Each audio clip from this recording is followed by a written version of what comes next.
Good afternoon, everybody. Glad you could join us on this sunny. This is the last forum before spring break. So if you come here next Friday, you're out of luck. But we're very glad you could come today. My name is Ian Bernhoft. I direct the forum. I'm going to briefly tell you what's going to happen, what to expect, and then I'll hand this microphone over to people more interesting than I. So, what you can expect. Our guests will speak first, right, as guests do. And then there will be a question and answer period following that, and we're going to wrap up around 4:45, maybe 4:50 at the latest. And if you've been to one of these before, you know that a student has to ask the first question. So don't rely on your professors. You rely on yourself. So be formulating a good question as you go. After the talk, after the Q&A, I encourage you to mosey on down the hall where we've got some nice spread of appetizers and refreshments in the Fiandela Great Room. What else? Well, I should tell you, I'm working without notes. Why are you here? You're here because the Humanities Forum is a marvelous opportunity for the community to come together to deepen our appreciation for the humanities, to hear from the ideas, the research, the scholarship of thinkers and writers from around the world. And the only other thing you should know is that if you've got one of those shiny screens looking you in the face, one of those laptops, you've got to slowly close it down so that you can pay attention to the talk, to your neighbors, to being in the room. You can do the reflection paper afterwards. You'll be all right. Anyway, I'm going to hand the microphone over to Dr. McFarlane, who will be introducing our speaker. It's up to you. You can clap for our speaker. It's up to you whether you want to clap for Dr. McFarlane. Here he is.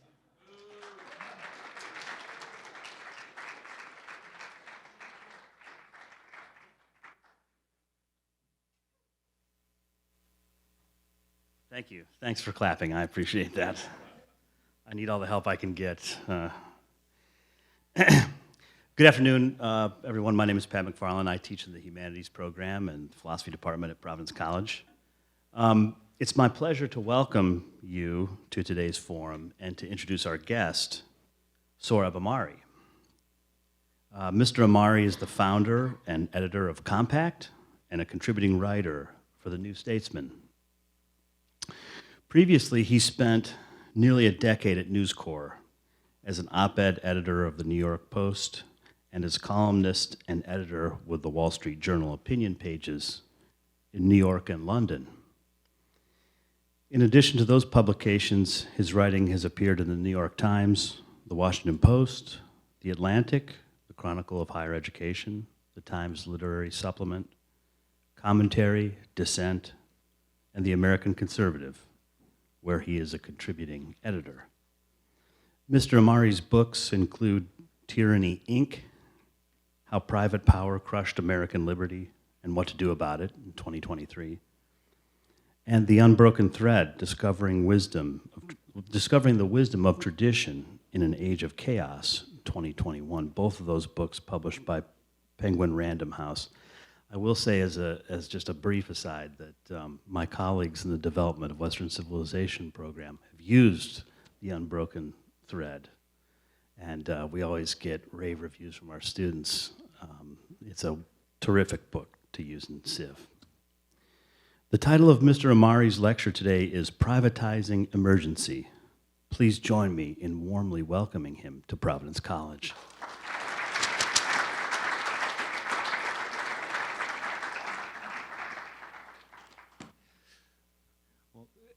Thank you all for being here. It's an absolute delight to be with you this afternoon. This is my first time at Providence College, but I hope not the last. I am grateful to my friend, Professor Jim Keating, and his Humanities Forum colleagues, especially Ian Bernhoft and Pat McFarlane, for this kind invitation. And before Jim even told me that my previous book, The Unbroken Thread, was on in the DWC syllabus, my Google alert on my own name, because you have to set up one, alerted me that it was, because it scours the internet for any mention of my name. It's a disgusting thing to do if you think about it, but at any rate, and I was very grateful, not least for the sort of periodic injections of my share of the royalties. That goes to my kids' college fund, so thank you for that. For a future long-term book project, I'm actually delving deep into the politics of H.P. Lovecraft. So it was great to spend the morning visiting the Lovecraft plaque, sort of in the center of Providence, and to immerse myself in his spooky haunts. But it's not really a spooky city, it's a delightful city. But I'm here to speak to you about the book that just appeared in 2023, last year, Tyranny, Inc. It's a book that challenges one of the most potent and enduring myths of American life, namely that tyranny is the threat posed to freedom solely by the machinery of the modern state, so by presidents, prime ministers, lawmakers, judges, prosecutors, law enforcers, administrative state regulators, and so on.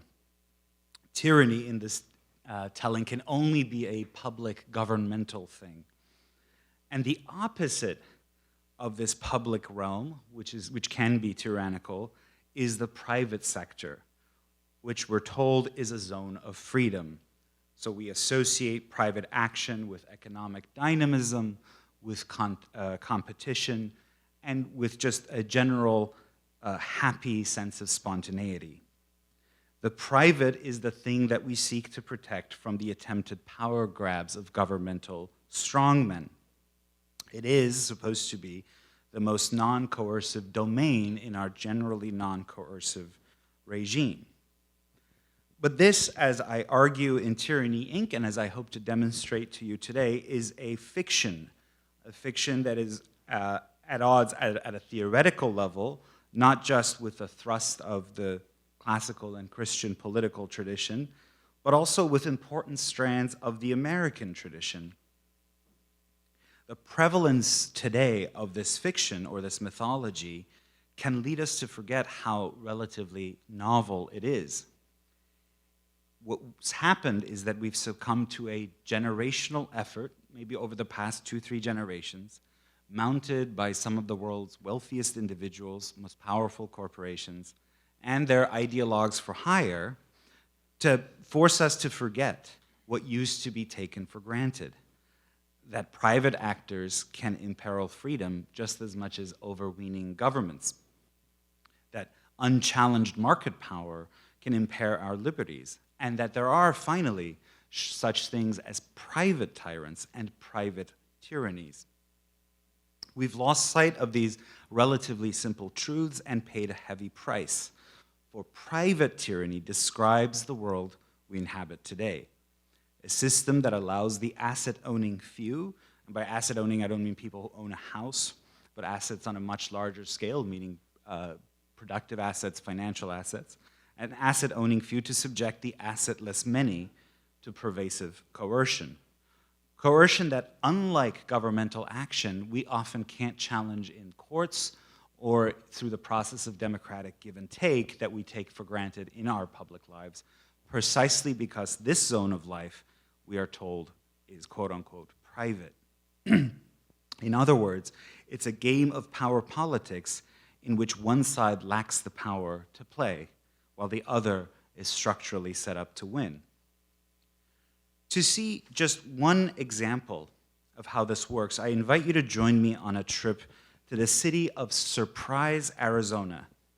Why is Surprise, Arizona called Surprise? Well, it's because the town's developer, a woman named Flora Mae Statler, once told her daughter that, quote, she would be surprised if the town ever amounted to much.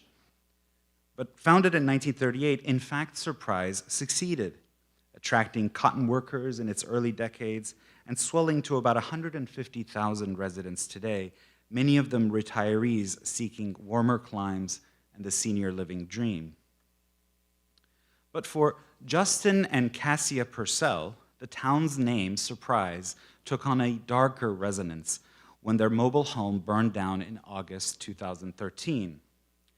The Purcells were staying with relatives 45 minutes away to prepare for the birth of a child when a blaze engulfed their mobile home. A neighbor alerted them to the fire, and by the time they returned home, firefighters were putting out the last of the flames. The Purcell's trailer was almost completely destroyed, and as if that weren't gut-wrenching enough, 2 weeks later, they received a surprise bill for nearly $20,000 from a private firefighting firm that they hadn't called, that had showed up long after the local department had, and that had barely done anything to help. The invoice came courtesy of Rural Metro, a Scottsdale-headquartered firefighting and emergency services company.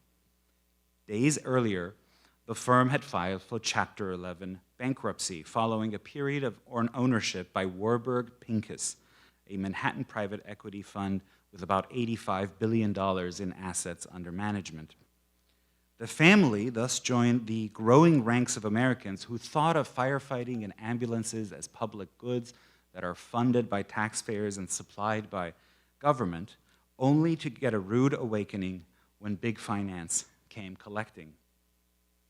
In the Purcell's case, the local fire department made it to the scene in about 13 minutes, while Rural Metro, stationed about 20 miles away, didn't get there until nearly an hour after the flames first started. And with the bulk of the work already done by the local department, most of the Rural Metro workers, quote, were standing around bullshitting, Justin recalled. Even so, Rural Metro billed the family at a rate of $1,500 per truck per hour and $150 per firefighter per hour. A spokesman told reporters that those exorbitant rates were based on Rural Metro's 65 years of tradition, and claimed the company had a contract with the local department to, quote, provide overhaul and do essentially the mop-up after a fire is put out. Pressed to show this contract, the spokesman said, quote, we do have what I call a gentleman's agreement. The Purcells had punctually paid their local fire tax, but that levy didn't cover Rural Metro's services. Rural Metro blamed the family for failing to pay for the company's fire subscription plan, which cost $474 annually. Said the spokesman, quote, they, along with others across Arizona in areas we service, elected to roll the dice that they would not have a fire, and they lost. We provided service to them, and now they are mad. This is not new. We bill for unsubscribed fires all the time, end quote. Yet the Purcells insisted that they had never previously received a bill or any marketing from the company, and would have happily taken out a subscription if they had known that it was necessary to stave off a $20,000 surprise bill. Other families reported that they had never gotten a subscription offer either. Only after the Purcell tragedy did some neighbors receive notices from Rural Metro warning them that they lacked coverage.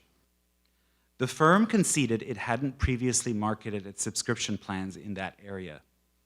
Nevertheless, it wouldn't budge, forcing the Purcells to turn to crowdfunding to deal with their expenses. The Purcell family's story is about more than one emergency services firm's notoriously underhanded billing tactics, or the transformation of once public services into luxury products. As we will also see, the story is symptomatic of an even more sinister development, the tendency of public pensions plans to invest their contributors' retirement money in Wall Street funds that are engaged in privatizing those very contributors' jobs. These investments are no secret. They can be known to anyone willing to pore over the soporific annual reports of state and local pension plans. Yet very few public servants are aware that each time they contribute to their retirement plans, they are marginally helping to eliminate their own jobs, or at least to strengthen predatory competitors like Rural Metro. Towns and cities contract with privateers like Rural Metro to cut costs, and working class people pay the price in the form of lost jobs, wages, and benefits. The winners are Wall Street fee skimmers, who profit handsomely by extracting value out of the public fisc. This has especially dire consequences in the case of first responders. Big finance, after all, has no compunctions about doing to fire and ambulance companies what it does to any number of other corporations it controls, namely eroding them, often to the point of paralysis and insolvency. So what is corporate erosion, and what role does Wall Street play in it? It's a question that's worth taking a detour from Surprise, Arizona, to a very different part of the country, Lower Manhattan, to understand and answer. Okay, let's say you want to start a firm that manufactures and markets a kind of mosquito lamp that you've invented. To raise capital needed to get going, you have to pay for workers, machines, advertising, marketing, and the like. You turn to the financial markets, typically a bank. If your firm is already established, you might turn to financial markets to fund, for example, the development of an innovative new mosquito repellent that uses low-frequency sound or whatever. I don't actually know if such a thing exists. I just came up with this example of how to improve on your normal mosquito lamp. For its trouble, the bank or other investor receives a return in the form of dividends on shares of the company you traded away in exchange for the infusion of finance capital. In this way, the financial economy, the bank, helps the real economy, your firm and its customers, suppliers, and workers. And yes, the financier is rewarded for its role. But you, as the manager of your new mosquito firm, or maybe it's an established anti-mosquito firm, you, as the manager, strive to hold on to enough of your earnings to continue investing in and growing your business. Now, this is the picture most ordinary Americans have of what a corporation does, and for a very long time, it amounted to a relatively accurate picture. But as the political economist Oren Cass notes, that is not how the economy works today. The American firm has changed, and not for the better. Whereas corporations used to retain and reinvest roughly half of their earnings, that share has fallen below 10%, with the rest paid out to shareholders, to the financial economy. From 2008 to 2017, largest corporations paid out 100% of their earnings. Analyzing publicly available information on cash flow for US-based firms traded on Wall Street, Cass divides companies into three categories in terms of what they do with their capital. So let's tackle each in turn. The first group of firms turn to financial markets to raise funds for investments greater than their earnings before set costs like interest, taxes, depreciation, and amortization, EBITDA in finance jargon. These are the most ambitious firms, and Cass calls them, appropriately enough, growers. So your mosquito lamp maker above probably acts like a grower when you turn to the financial markets to fund research and development on your new sound-based repellent that doesn't exist yet. Your ordinary profits wouldn't suffice to develop the innovation while covering your existing costs, so you hope an investor will see the promise in your futuristic vision. So you become a grower. Next are what Cass calls sustainers. These are firms whose EBITDA allows them to invest in maintaining or growing their business while also paying their shareholders. Every year that a business operates, as you know, it wears away some of its capital. Its buildings age, its machines wear down, and so on. And so it must continue to invest every year to maintain the capital base that supports its operations. Growing the business typically requires further investment on top.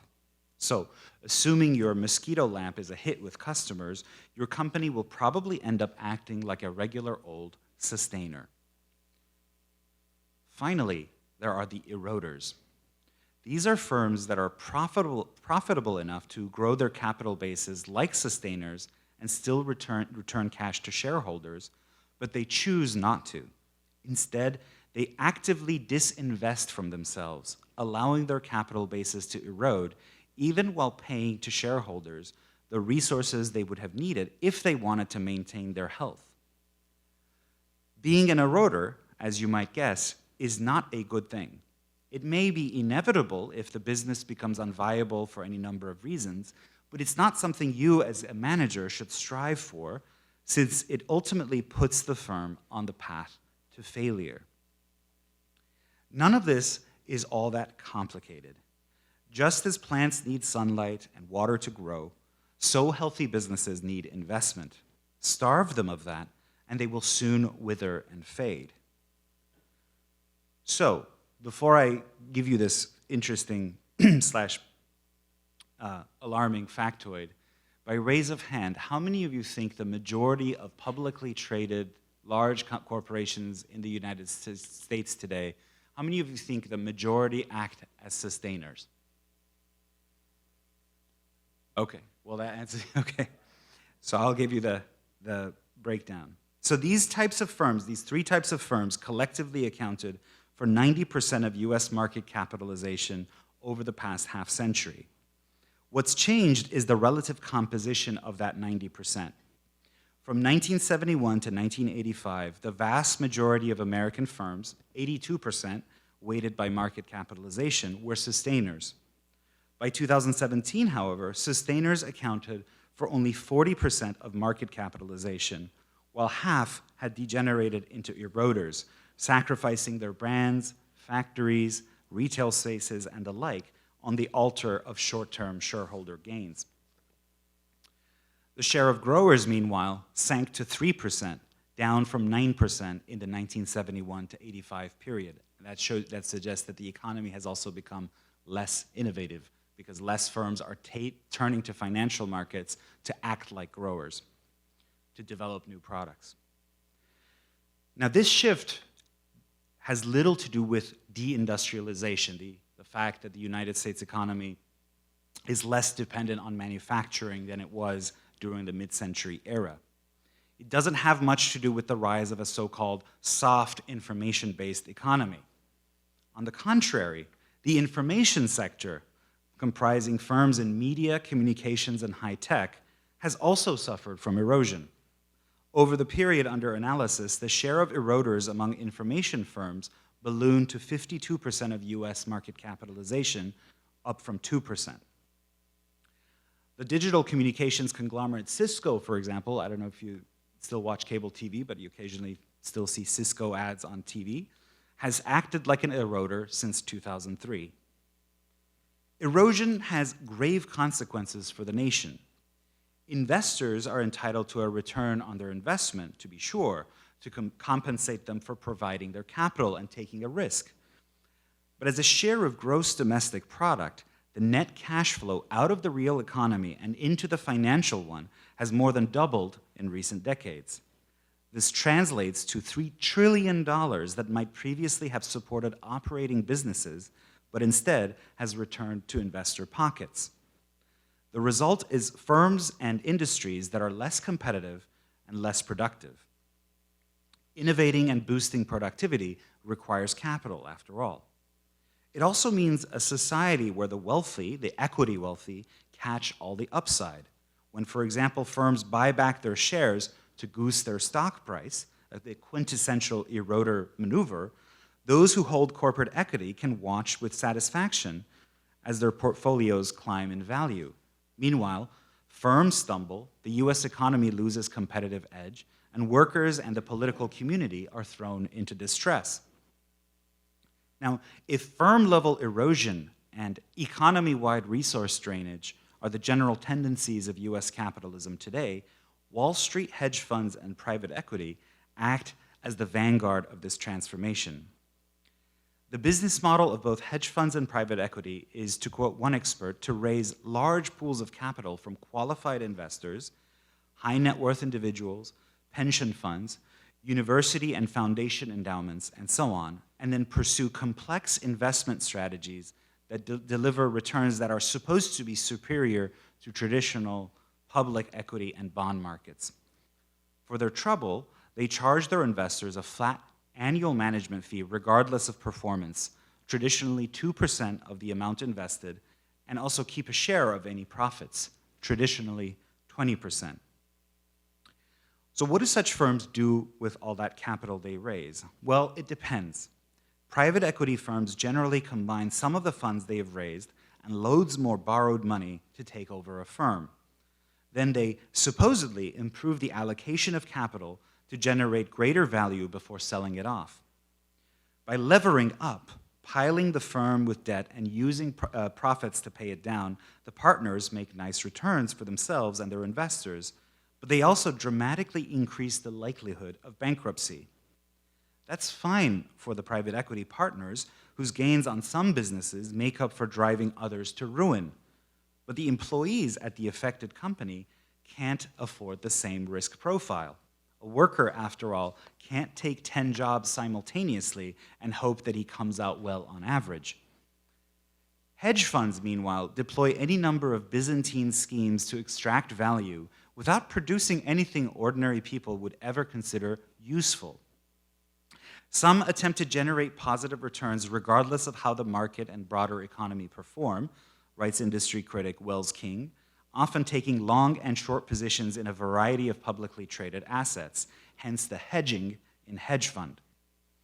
Others gamble on things no ordinary person would think of as an investment to begin with, including lawsuits, insurance claims, weather patterns, and distressed government assets in the developing world. Still others acquire controlling stakes and either try to force managers to do certain things or take the controlling reins themselves.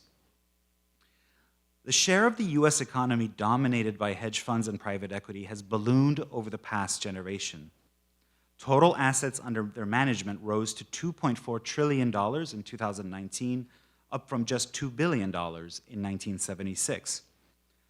More than twice as many Americans work for private equity-controlled firms than work for the federal government and the US military combined. These firms also attract a huge slice of business talent, recruiting a third of the 2020 Harvard and Stanford MBA graduates more than any other industry. In other words, these firms are also shaping what the kind of best and brightest do for a living. Are they managing companies, or are they moving around digital assets, selling and buying, but with no sense of actually producing anything useful for the economy? Now, defenders point to such figures as proof that Wall Street is, quote, investing in the economy. Yet, as King notes, the buying and selling of companies, the mergers and divestments, the hedging and leveraging are not themselves valuable activity. They invent, create, build, and provide nothing. On the contrary, financial wizardry of this kind very often destroys businesses, jobs, and communities. The fate of privatized emergency services, like rural metro, is sadly illustrative. Okay, so we're back to Arizona. The aggressive push to privatize the firefighting and emergency services firms relied by ordinary Americans began in the aftermath of the Great Recession. The recession pinched state and local budgets and led some Americans to direct their quote-unquote anti-elite ire against government employees and their pension plans rather than, say, Wall Street, leading privateers a golden chance. Private equity seized that opening. In April 2011, for example, when most of you were born, I assume, just kidding, Warburg Pincus acquired Rural Metro with its then 8,000 employees for $438 million excluding debt. Other funds saw the opportunity even before the recession. The emergency services firm TransCare EMS, for example, had a decade earlier come under the control of Patriarch Partners, the fund headed by the celebrity financier Lynn Tilton. The star of the short-lived Sundance Channel reality TV show Diva of Distress, Tilton was known for her raunchy persona. She once sent a client a holiday card featuring a photo of herself dressed as a dominatrix and brandishing a whip, and for her supposedly forswearing asset stripping. It's only men I strip and flip. All told, at least a dozen ambulance companies were acquired by private equity over the past 2 decades. A quarter of those firms went on to file for bankruptcy.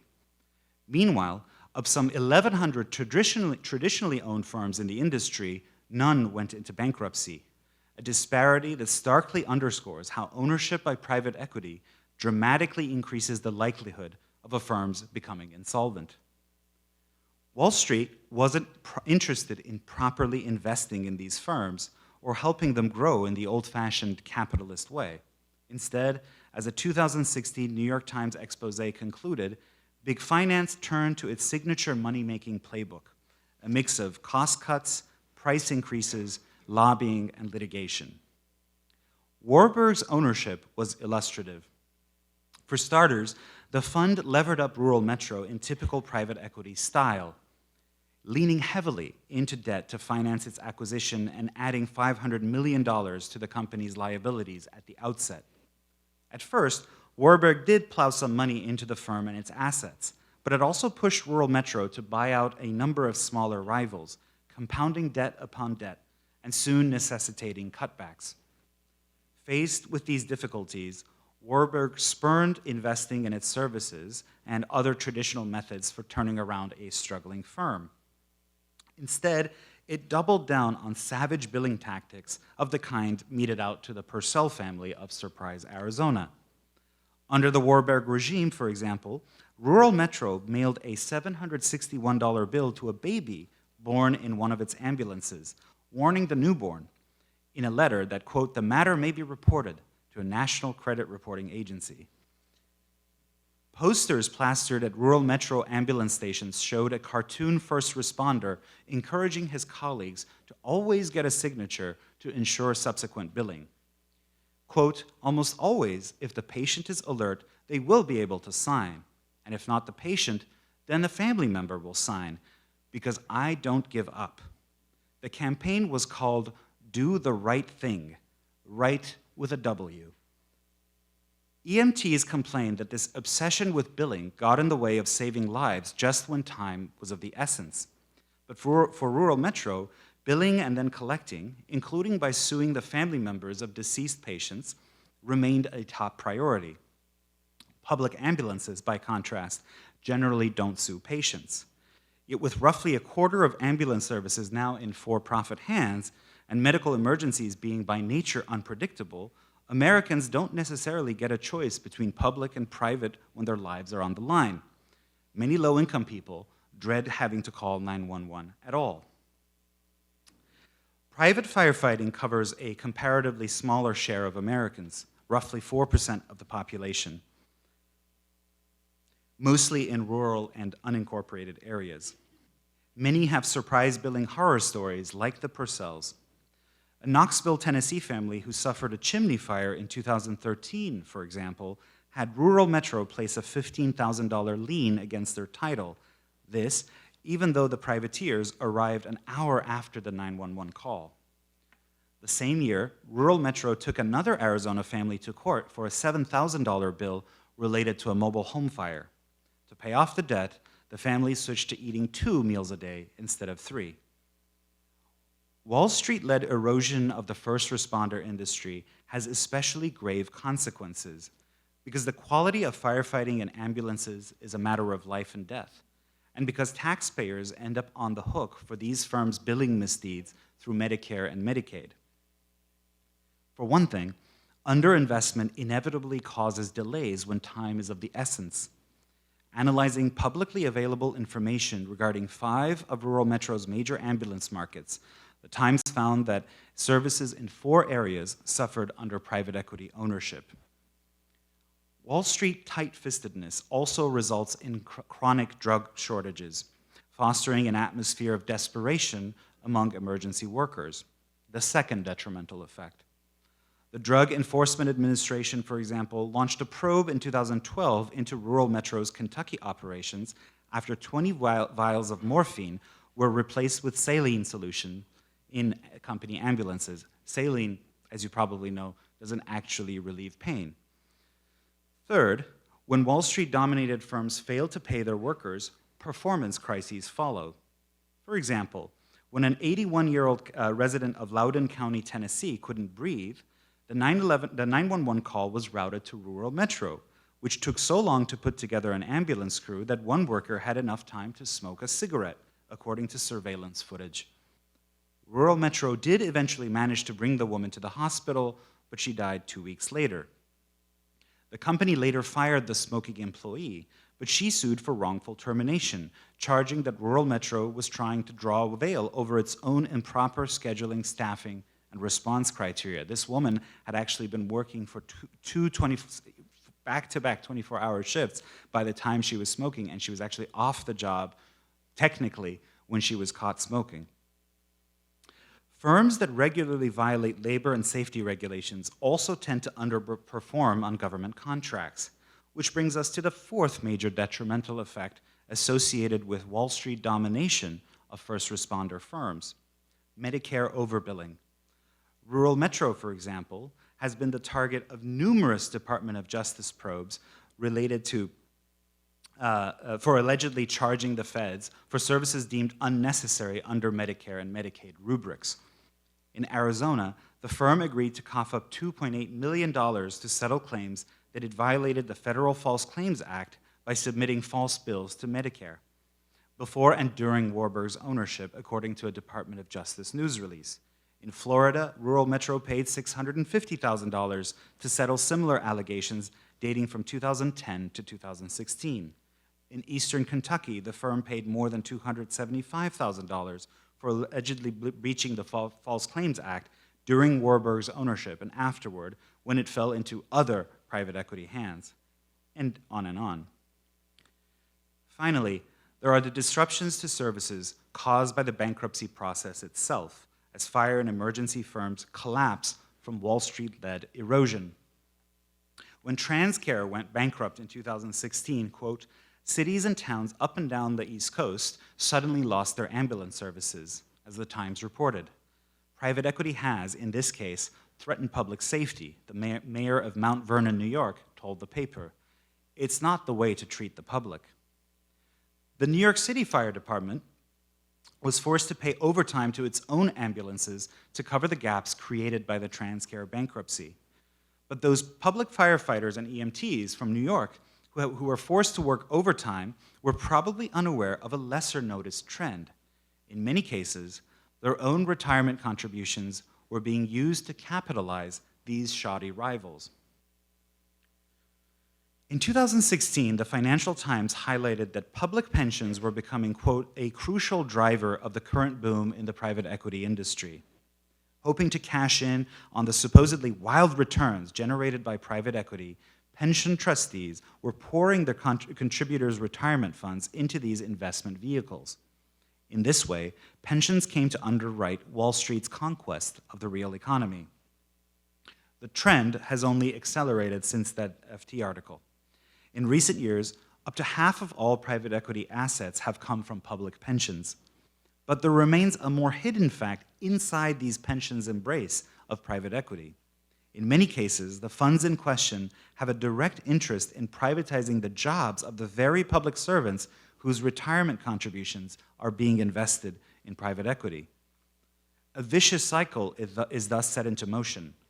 Governments increasingly contract with private equity-owned firms to provide what used to be considered common goods, and the retirement contributions of the remaining public employees end up bolstering firms that are trying to privatize still more of their jobs. The public pensions, moreover, end up enabling Wall Street erosion of the wider real economy, as we saw.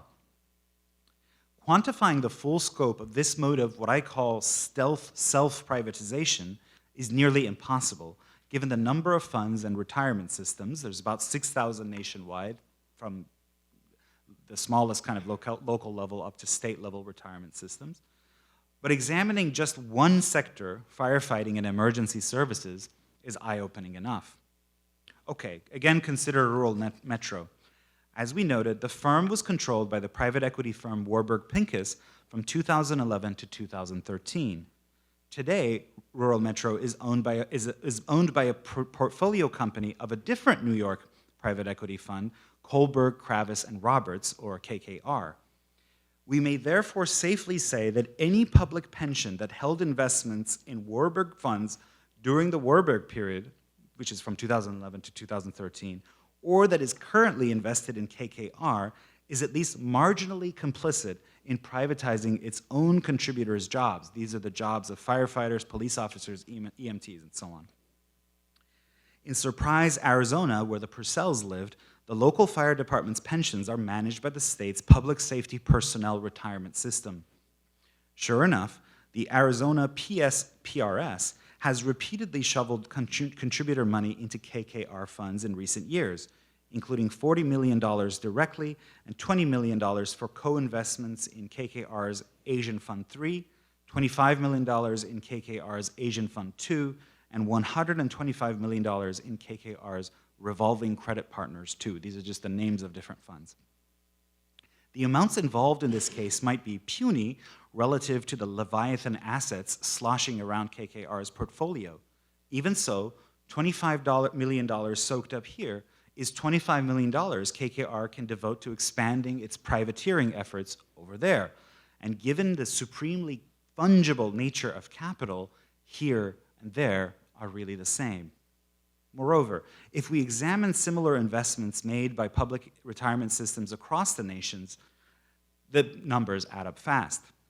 A search of annual pension reports in private equity industry that I did for this book, private equity industry publications, reveals that at least 9 agencies that invest the retirement contributions of public emergency workers in 8 states, Florida, Kansas, Minnesota, New Jersey, Ohio, South Carolina, Washington, and Wisconsin, and 1 city, New York City, collectively poured $1.74 billion into Warburg Pincus during its ownership of Rural Metro, with at least 8 state agencies collectively shoveling nearly $8 billion into various KKR funds. Now that list is almost certainly far from exhaustive. Rather, it offers a snapshot of public pensions in a few states and big cities and counties out of some 6,000 such retirement systems nationwide. Even so, the privatization complicit investments of just these few in retirement systems over the past decade or so amount to nearly $10 billion. Now assume that firefighters and EMTs contributed only 10% of the total amount invested. That's almost certainly a conservative estimate. It follows that over the past decade, just the few pension funds I picked contributed $1 billion to the privatization of their own members' jobs. In making these destructive investments, pension trustees are motivated by the often mistaken belief that private equity firms and hedge funds invariably generate hefty returns, and by a wrong-headed notion of what it means to be loyal to their own contributors. Start with a dream of big returns. Surveys show that the overwhelming majority of America's institutional investors, including university investors, expect private equity to generate returns at least 2% to 4% higher than the public stock market. Yet the hype is often just that. As the author Daniel Rasmussen, himself a private equity alumnus, noted in a 2018 essay in American Affairs, quote, "Since 2010, private equity has, on average, underperformed the public stock market, with one key performance index showing that private equity has lagged the S&P 500 by 1.5% per year over the past 5 years. In other words, you would have been better off just investing in the S&P 500 than in private equity. Even assuming private equity were a golden class of low-risk, high-returns assets, and it's not, it still wouldn't morally justify the self-privatizing investments forced on public servants by pension administrators who are supposed to manage labor's capital in trust. Defenders of this strategy argue that the trustee's duty involves maximizing returns for the retirement plan, nothing more, nothing less. This, as you might be saying to yourself, is crazy. How can the interests of public pension contributors, that is workers, be partitioned off from whether or not they get to keep their jobs long term? They can't be partitioned from each other. Workers' interests aside, this pallid account of the duty of loyalty can undermine the long-term interests of the fund itself. Job-destroying, returns-only loyalty can leave pension funds hanging out to dry when older cohorts of workers suddenly hit retirement age and there are no new positions for younger and newer workers who could contribute. We're told that privatizing public goods, including by quote-unquote investing workers' retirement funds in private sector rivals, is necessitated by the public pensions underfunding crisis. And we're told that privatization is inevitable, so that pensions might as well try to maximize returns with help from Wall Street. This is nonsense. The public pension underfunding crisis is first of all overstated. To calculate the health of a retirement plan, experts divide the value of all of its assets on a given date by the plan's payout obligations on that same date, and this is called the funding ratio. The federal government recommends a ratio of at least 80%, and while it's true that the 2001 downturn and the Great Recession devalued assets and left many retirement systems short of that recommended target, the nationwide funding ratio has stabilized since then. There were even signs of small improvements by 2021. Plus, privatizers underestimate the paradoxical negative effects of public job losses on the health of pensions. Paradoxical because you might expect normally that fewer workers mean smaller payout liabilities down the road. Yet according to recent research on the wave of job losses associated with the pandemic, that is not the case. COVID layoffs, that is, staffing cuts, not only failed to improve, but might have worsened pension health. As for the supposed inevitability of privatization, that is nothing but the insidious voice of Tyranny Incorporated speaking. In truth, there is nothing inevitable or natural about a family having to pay $20,000 for lousy private firefighting services they never asked for, just weeks after having lost their home. And there's nothing inevitable about public firefighters and EMTs being forced to capitalize their own dispossession. These are the consequences of public policy choices rather than natural effects. It's the result of the failure of our laws and public policy makers to properly regulate the market as a zone of coercion. Things don't have to be this way. A better model would admit that coercion is inevitable in human affairs, not least market activity. It would recognize that unchecked private coercion makes a mockery of our democratic ideals. And it would insist that such coercion be ameliorated by a more robust political give and take between the asset-rich few and the asset-less many.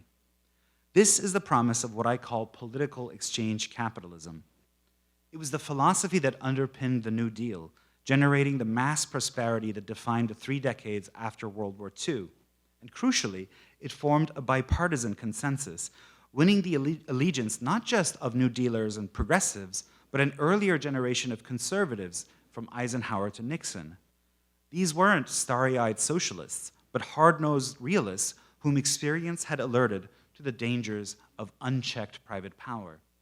Under pre-New Deal conditions, the asset-less masses went along to survive or pitched intense battles against bosses and asset owners that threatened social stability.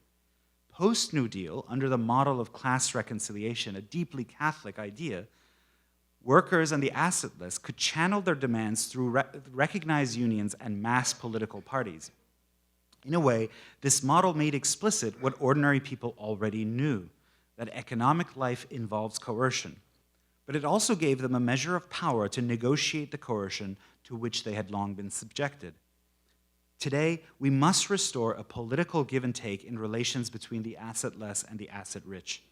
Whether we call this arrangement by its 20th century names like social democracy or Christian democracy or the socially managed market or something else, what matters are the underlying principles, the recognition that a decent society should strive to ameliorate the effects of coercion, not least by empowering the coerced to mount countervailing power in response.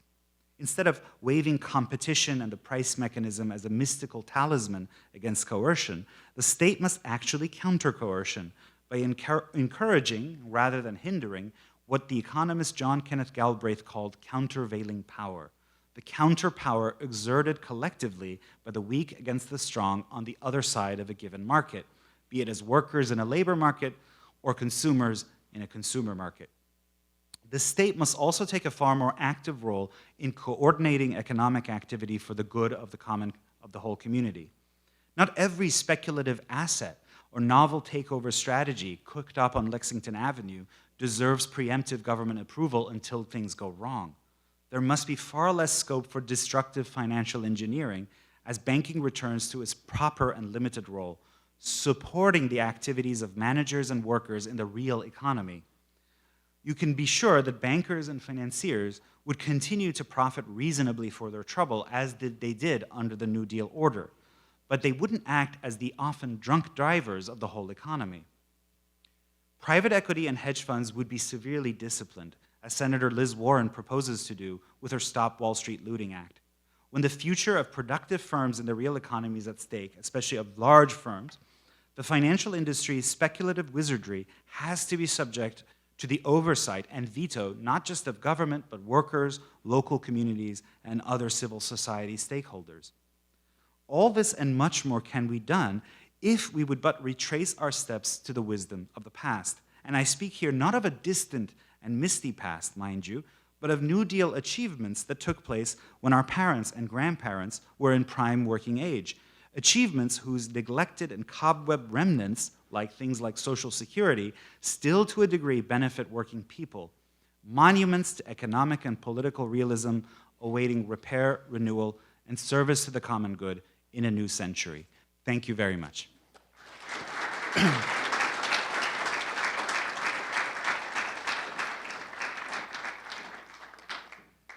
So make sure that I get to you with a microphone before you speak so that your words can be captured. Who's up first?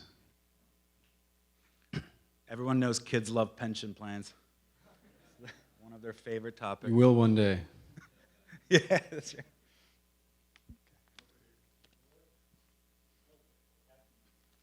Thank you so much. I want to go back to something and just clarify what you said earlier about the terms grower and eroder.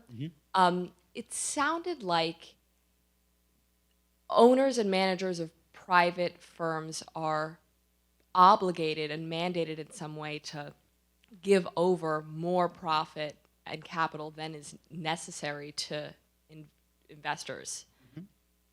What is exactly mandating them? And there must be some benefit to the owners of the... It's just the terms by which Wall Street takes over a firm. In other words, it happens through direct control by private equity and hedge funds when they buy sufficient assets and like they basically buy up the equity, then they can dictate how much money returns to shareholders themselves and how much is left to, for example, repair machinery, improve services, come up with innovation, and so on. So that's the main kind of coercive lever, is just buying it up. And there's no way for owners of private firms to shop around to various, like Wall Street investment? Are they all the same? I mean, no. I mean, in the sense that it's, especially for a publicly traded firm, it's not a matter of your choice. Like you are, you have a certain number of equity out there, of stocks, and whoever buys enough of it, right, or takes it over whole, gets to have a say in how the firm is run. It's not like, maybe there is a measure of choice for privately held companies. So that's how like a lot of family type firms that are still trying to pay their workers well and do right by their community try to resist this kind of pressure because they have because it's privately held. But for public firms, there's no defense mechanism if you gather enough money and borrow more to buy up a controlling stake in the firm, and you're a hedge fund or a private equity firm, you can exert pressure in how it's managed. And the way you typically exert pressure is you want more shareholder returns and less investment in the firm's operations. Yeah. Thank you.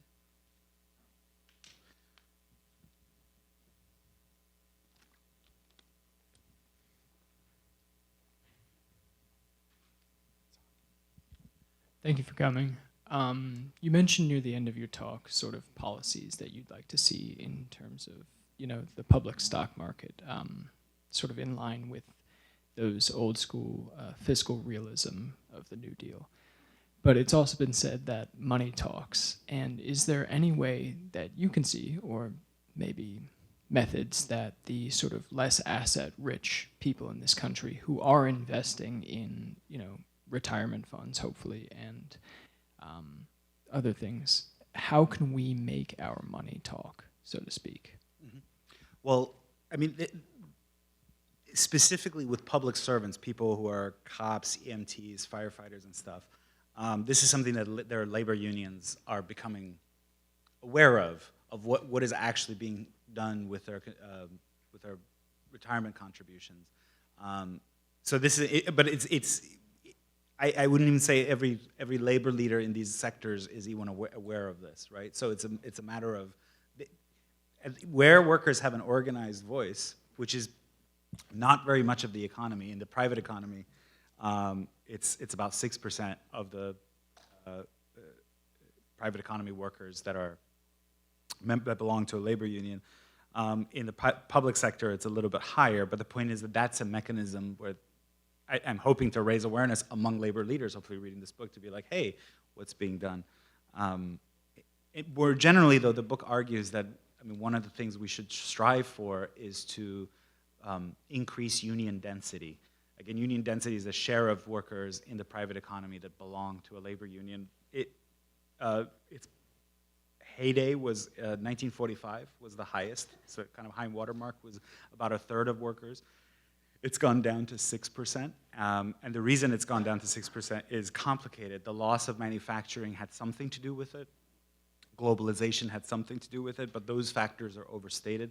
I argue that the reason we have such low union density is because we passed the New Deal and then gradually hollowed it out. So, you know, the Wagner Act, or the National Labor Relations Act, was enacted in 1935. It legalized at a federal level collective bargaining, and the premise of the law was to encourage collective bargaining.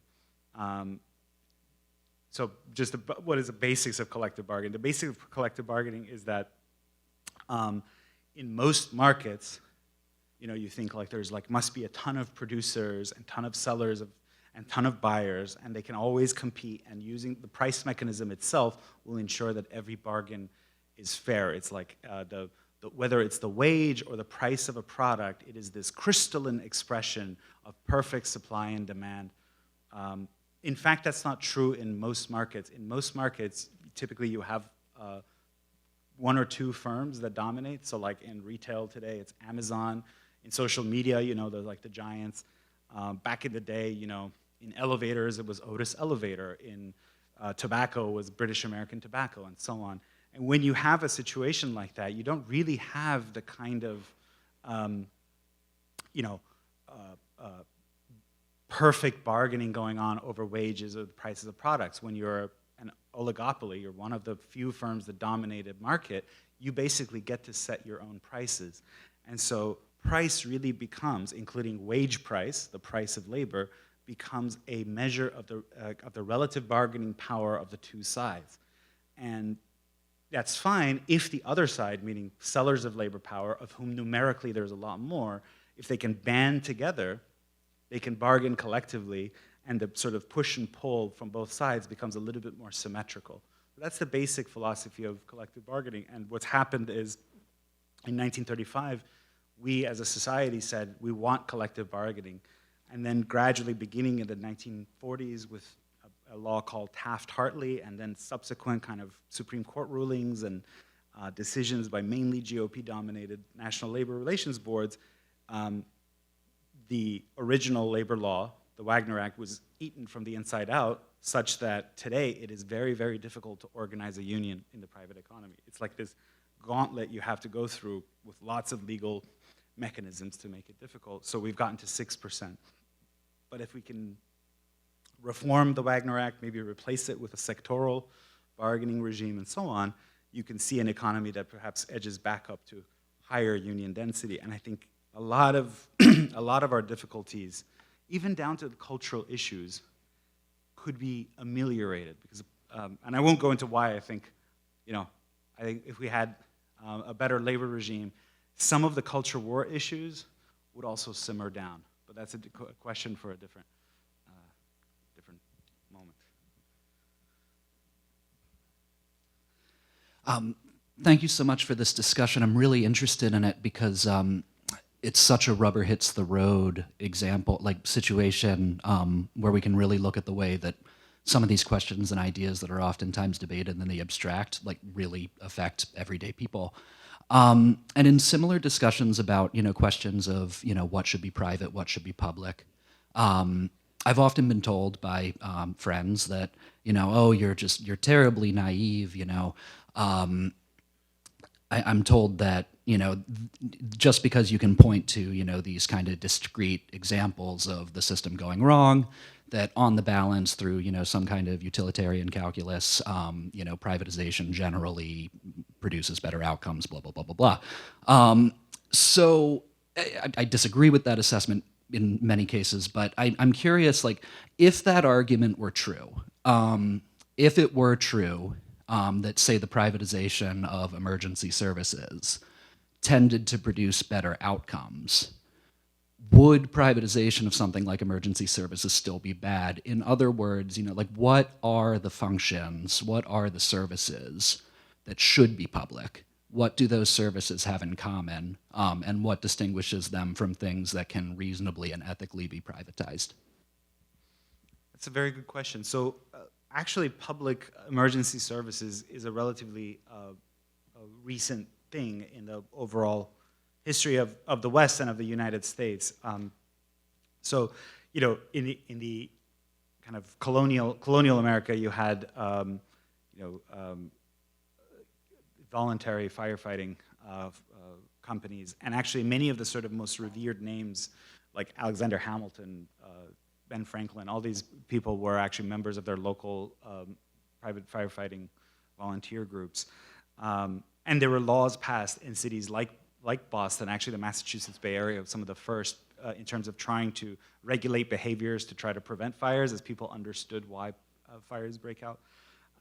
But it all continued in this voluntary fashion, and these privateering kind of groups became ever more kind of violent, actually, against each other, meaning a fire would break out and there would be an insurance payout in the mid-19th century, and the firefighting groups would try to rush to it, and then they would have fights on the streets over who gets to put out the fire and collect a fee from insurers. So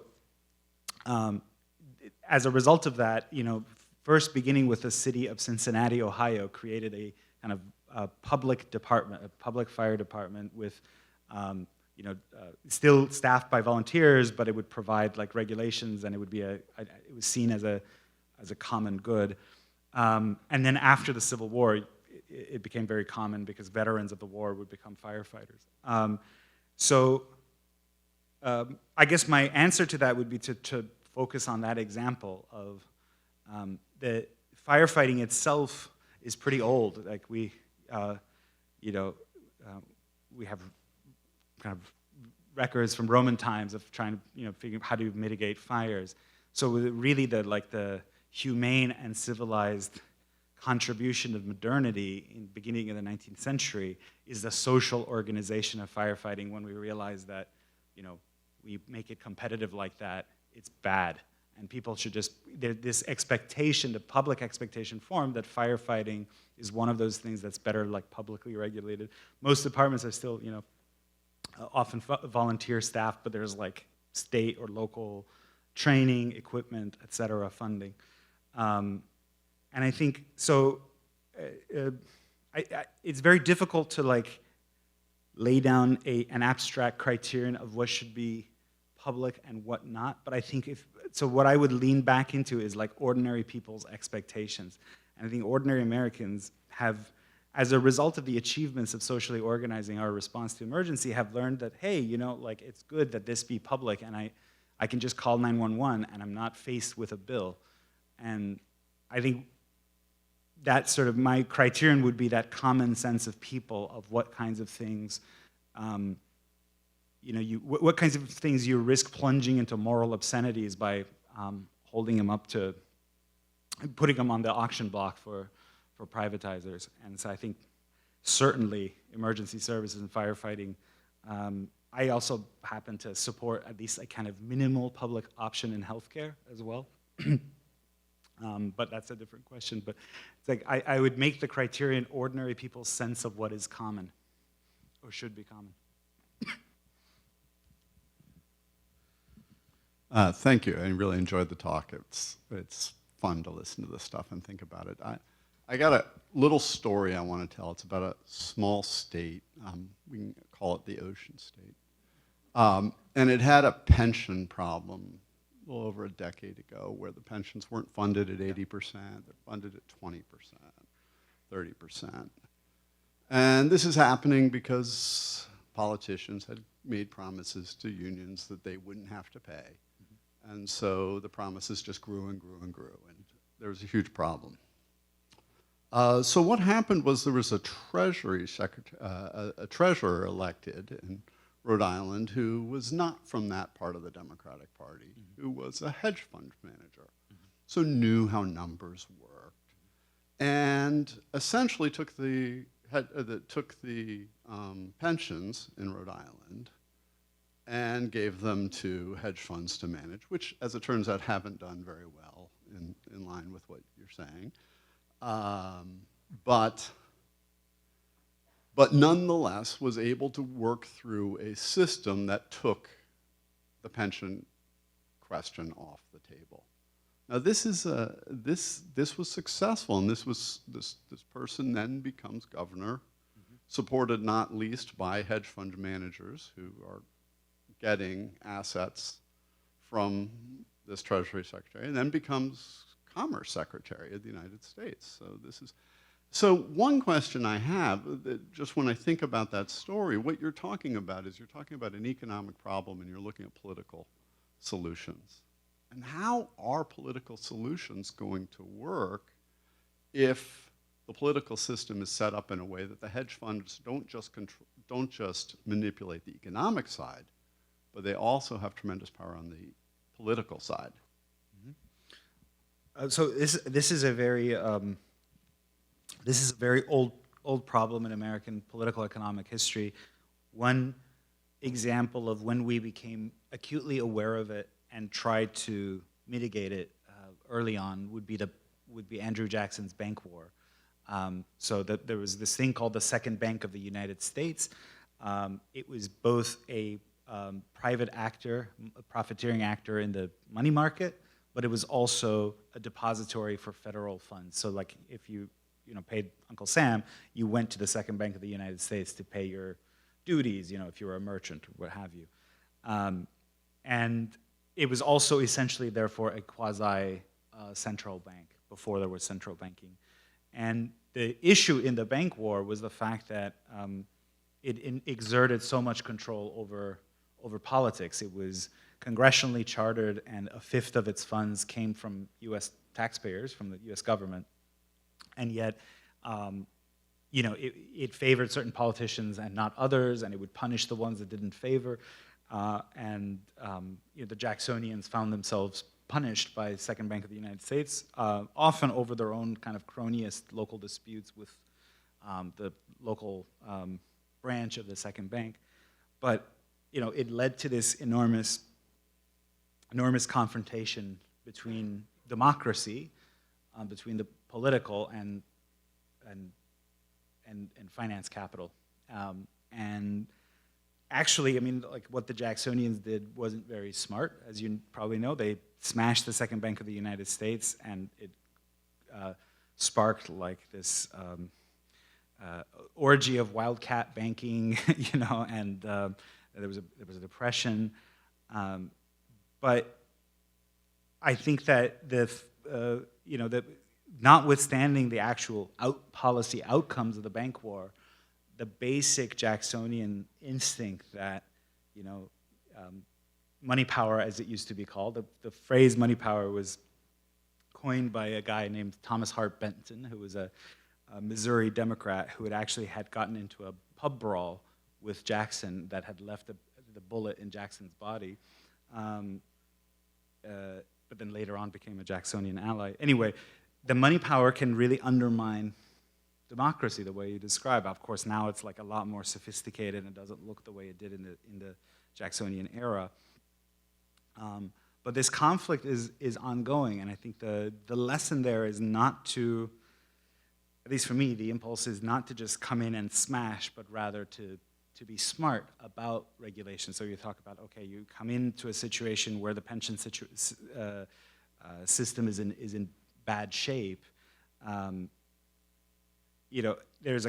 are like macroeconomic things you can do to ease that, like just growing the state economy and coming out of the Great Recession. I assume this is when this was happening. I fully side with the unions in the sense that like these are the commitments made to working people. They've put in.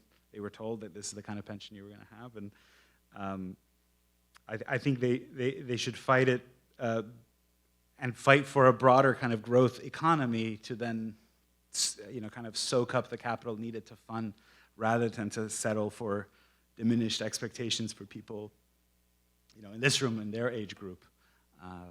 That wasn't a very crisp answer, but only to say that,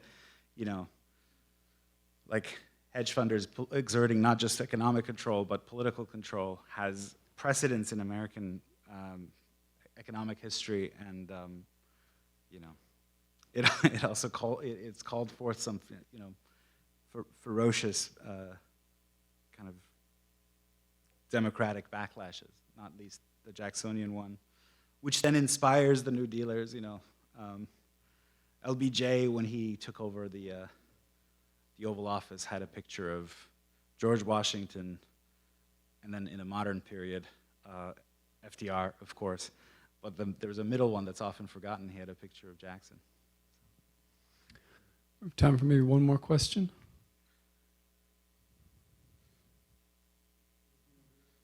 Is a student? Or? It's all you, Andrew. You got the last one. So I'm just wondering how you would interpret the economic malaise of the 1970s, and if you were Margaret Thatcher, would you have done something different? Very good question. So I have a section in this which has irritated a lot of people, but I think that the 1970s malaise was real enough, but that it, compared to the crises of pre-New Deal and pre-social democracy capitalism, was a relative blip. I know people who grew up in the 70s would be shocked by that statement, but in the period before the New Deal, if you look at the frequency of banking crises in the American economy, of industrial warfare, between workers and capital and so on, and then you compare it to the post-New Deal era where these things get, industrial warfare becomes industrial kind of dispute resolution. It becomes part of the democratic process rather than violently on the streets and so on. That's absolutely an improvement. If you look at the kind of competitive model of capitalism that prevailed before the 19th century, before the New Deal in the 19th century, was you had such frequent bankruptcies. By the late 19th century, like a quarter of railroads had gone bankrupt. And what does that do to communities? It uprooted lots of communities and made a mess of things. So this kind of model of, we're not talking about socialism, we're talking about managed, kind of regulated capitalism, stabilized a lot of things. And so relative to that, the wage price inflation and some of the kind of malaise of the 1970s was, I think, a blip compared to the 19th century. And yet it was real enough in the sense that, in some cases, yes, labor unions had become too sclerotic and they wouldn't adjust to macroeconomic changes that were underway.